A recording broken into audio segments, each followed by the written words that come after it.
지금 사도 요한이 환상 가운데 있습니다. 환상을 보는 것 가운데 있습니다. 지금 네 천사가 땅 네모퉁이에 서서 바람을 붙들고 있는데요.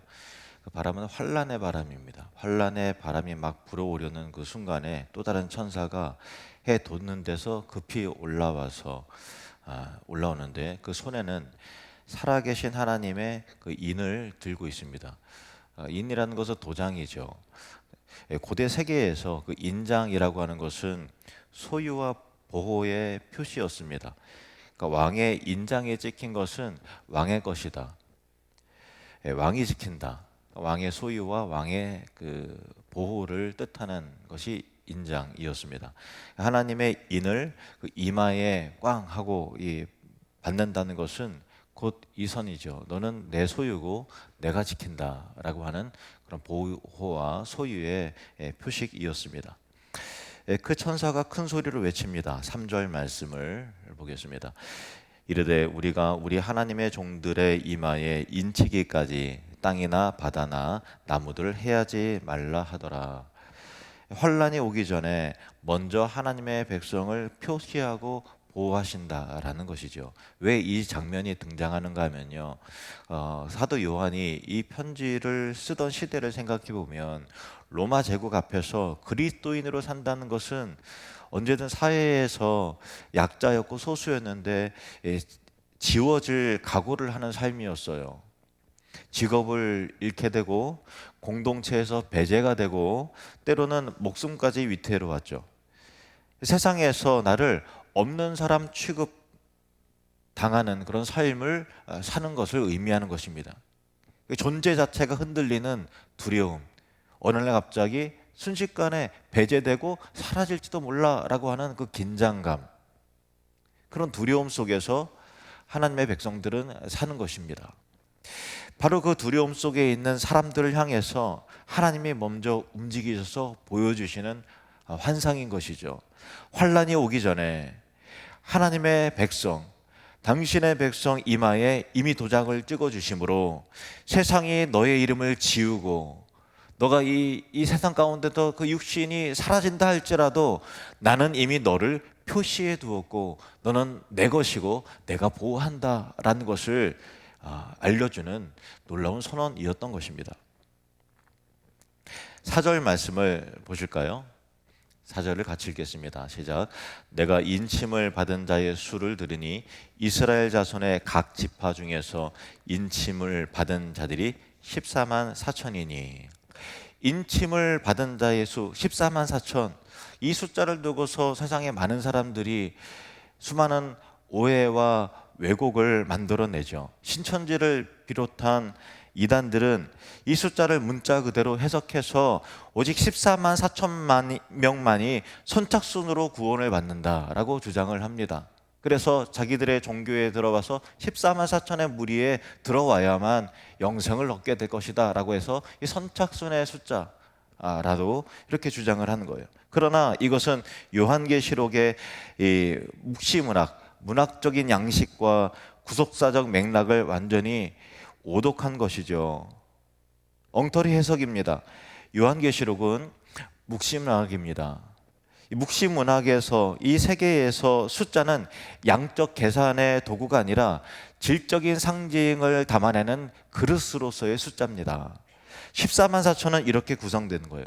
구약 백성을 상징하는 12, 이스라엘 12지파, 신약 백성을 상징하는 12, 12사도, 그리고 충만함을 뜻하는 1000, 그래서 12 곱하기 12 곱하기 1000, 곧 14만 4천입니다.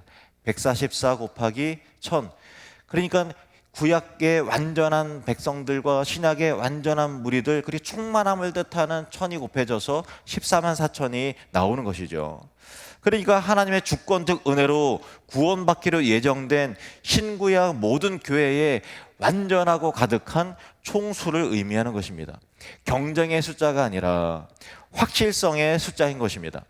하나님은 당신의 백성을 단 한 명도 잃어버리지 않으신다라고 하는 놀라운 약속의 선언이 이 14만 4천이라고 하는 이 상징적 숫자에 담겨져 있는 것이죠. 그런데 5절부터 8절까지의 지파 명단을 가만히 들여다보면 좀 낯설고 이상한 이 배치가 눈에 띕니다. 반드시 있어야 할 이름 하나가 빠져 있는 거예요. 지파 하나가 빠졌네. 어떤 지파죠? 단지파입니다. 그리고 그 빈자리에 구약시대에 땅에 기업이 없어서 있지만 마치 그 명단에 이스라엘 12지파에 없는 것으로 분리되었던 레위 지파가 들어 있습니다. 원래 이스라엘 지파는 12지파인데 요셉 지파가 에브라임 지파와 므낫세 지파로 나눠지고 레위 지파는 제사장 지파로서 땅을 분배받지 못했기 때문에 12명에서 이름은 제외가 돼 있었어요. 그래서 12지파의 상징적 이름이었는데 단지파가 없어지고 레위 지파가 그 가운데 들어가 있는 것입니다. 왜 단지파는 지워지고 레위 지파가 그 자리를 채웠을까라고 하는 거예요. 단지파는 구약의 사사기에 보면은 가장 먼저 우상 숭배의 길로 걸어 들어간 지파였어요. 하나님의 약속으로 주신 기업의 땅을 좁고 힘들다는 이유로 스스로 떠나갔습니다. 더 편하고 기름진 북쪽 땅을 찾아서 나섰고 그것에 신상을 세워서 숭배했습니다. 하나님이 아닌 자기 눈에 좋은 것을 택한 것이죠. 우리 삶도 이와 닮아 있다는 것입니다. 주님이 머물라고 하신 그 은혜의 땅, 사명의 자리를 떠나서 내 눈에 더 좋아 보이고 더 기름져 보이고 내 눈에 더 많은 것을 소유하게 될 것 같은 안전해 보이는 경제적 풍요를 따라서 헤매다가 영적인 색채도 잃어버리고 하나님의 백성이라고 하는 정체성도 잃어버리는 거예요. 단지파에 사라진 이름은 하나님을 떠나서 자기를 숭배하는 인간의 본질적인 악함과 연약함을 아프게 상징시키는 그런 내용인 것입니다. 하나님은 단지파의 실패로 생긴 그 빈자리를 그대로 비워두지 않으세요. 오직 하나님만을 기업으로 삼고 살았던 레위 지파를, 예배의 지파를 그 자리에 채우시는 것입니다. 인간은 실패하고 지워지지만 하나님은 오직 주님만을 기업으로 삼는 자들을 통해서 당신의 교회를 반드시 채워가신다라고 하는 의미입니다. 우리의 실패보다 하나님의 신실하심과 교회의 완성은 언제나 앞서는 것입니다. 그러면 여기서 우리는 한 가지 질문을 더 던지게 되죠. 그렇다면 단지파는 영원히 버림받아서 구원의 역사에서 완전히 지워지고 배제된 것인가 라고 하는, 유기된 것인가 라고 하는 의문점이 생깁니다. 인간의 실패가 하나님의 명단에서 그들을 영원히 격리시켰는가? 단지파의 실패가, 지파는 그렇다 할지라도 단지파에 속했던 모든 사람들은 구원에서 배제되는가? 단지파에 속했던 수많은 그 후손들은 그대로 지워지고 마는가? 라고 하는 의문도 생기는 것입니다. 이 질문에 답하기 위해서 우리는 구약의 선지자 에스겔이 보았던 종말론적인 회복의 환상으로 거슬러 올라가 봅시다. 이스라엘이 바벨론의 포로가 되어서 바벨론에 의해서 망하게 되고 모든 지파의 경계들은 허물어지게 되었습니다. 나라가 지워지게 되고 지파의 경계가 모두 무너졌을 때 하나님은 에스겔에게 장차 회복될 새 이스라엘의 땅의 분배의 환상을 보여줍니다. 이스라엘이 다 흩어지고 떠났을지라도 언젠가 이스라엘 지파들이 이 땅으로 돌아와서 하나님의 새 이스라엘의 땅을 분배받게 될 것이다 라고 하는 약속을 보여주시는 거예요. 그런데 놀랍게도 그 땅에, 회복된 땅에 전면적인 재배치가 시작되는 첫 구절에 놀라운 이름이 기록이 되어 있다는 사실이에요. 에스겔 48장 1절 말씀을 같이 읽겠습니다. 시작. 모든 지파의 이름은 이와 같으니라.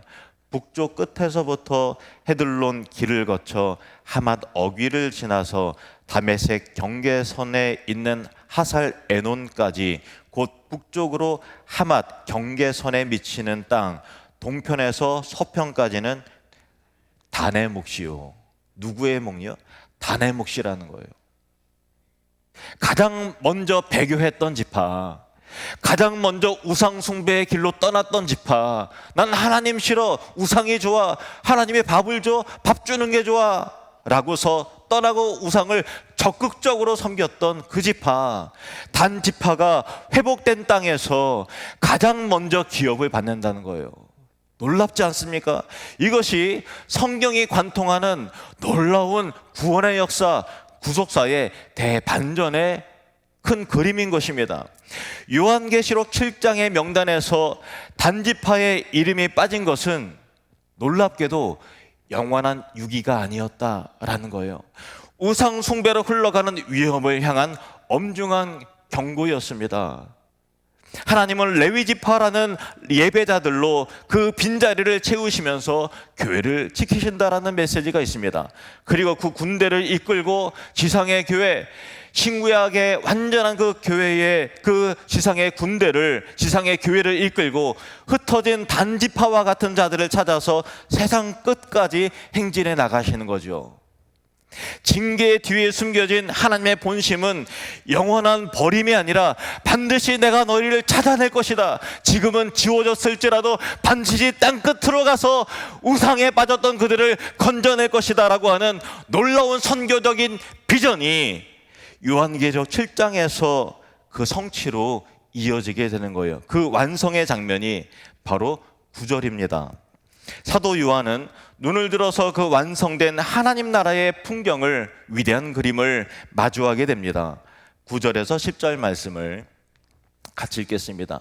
이 일 후에 내가 보니 각 나라와 족속과 백성과 방언에서 아무도 능히 셀 수 없는 큰 무리가 나와 흰옷을 입고 손에 종려 가지를 들고 보좌 앞과 어린 양 앞에 서서 큰 소리로 외쳐 이르되 구원하심이 보좌에 앉으신 우리 하나님과 어린 양에게 있도다 하니. 4절까지는 이스라엘 지파의 그 명단과 함께 14만 4천이라고 하는 상징적 지상의 군대, 교회의 숫자가 나왔지만 요한이 다시 눈을 들어 보았을 때 그 숫자는 아무도 능히 셀 수 없는 큰 무리로 확장이 됐는데, 이 땅의 모든 나라, 이스라엘의 12지파를 비롯해서 모든 나라와 모든 족속과 모든 백성과 모든 방언에서 불러나온 이들이 가득하다라는 것입니다.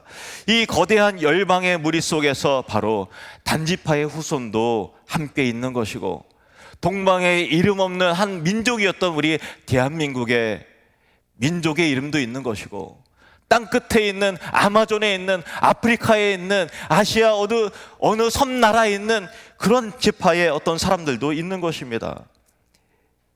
지상의 조직과 명단에서는 실패해서 지워졌던 이들이, 우상을 섬기느라고 하나님을 떠나고 예배를 잃어버렸던 그 잃어버린 자들이 어린 양의 피로 씻김을 받은 만국의 백성 속에서 마침내 온전하게 회복되어 돌아오게 되더라는 것입니다.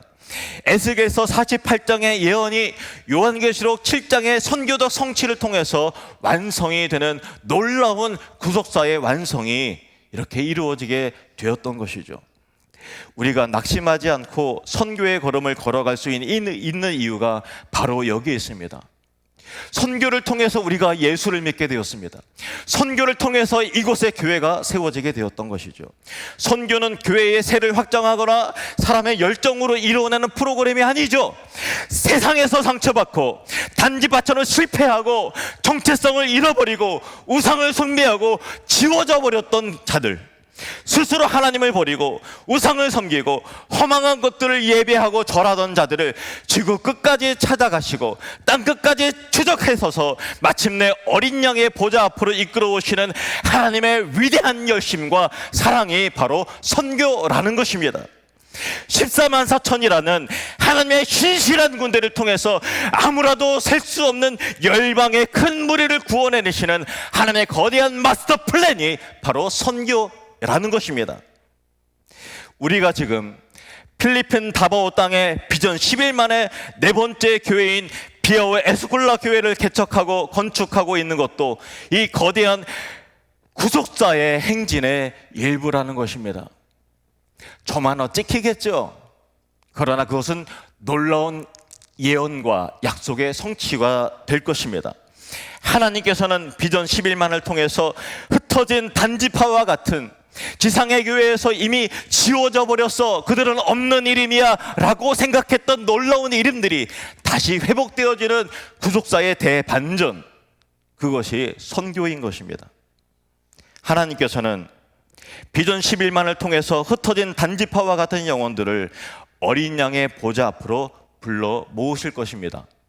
그리고 그 완성의 날에 우리의 어린 양 대신 예수 그리스도께서는 거대한 무리 속에 있는 우리와 우리를 통해서 구원받은 그 이름들을 친히 부르시면서 너희들 한 사람 한 사람이 나에게 인친자가 되었노라 라고 말씀하시면서 그 이름들을 부르시면서 그 눈에서 모든 눈물을 씻어주실 그날이 속히 오게 될 것입니다.